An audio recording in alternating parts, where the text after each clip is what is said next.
These are the kind of stories that are really difficult to comprehend, and they're also really painful to listen to, but they're important.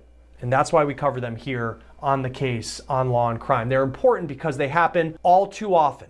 And today we're talking about an alleged child abuse case out of Alabama that ended the life of a little boy. Here's the victim in this story. His name is Jonah. He was a twin. He was just an infant. He was believed to be 8 months old, and he lost his life. And this is who police say he lost his life to, allegedly his own mother, a woman who appeared to be the kind of loving mom that we would all want for a newborn in this world. But then comes August 1st of this year. Just after midnight, deputies responded to Morgan Sky Thornton's house in Athens, Alabama. And here are those terrifying moments that you never want to hear on police dispatch of what EMS has to respond to. I have an 8-month-old, possible full arrest now. Confirmed full arrest this time.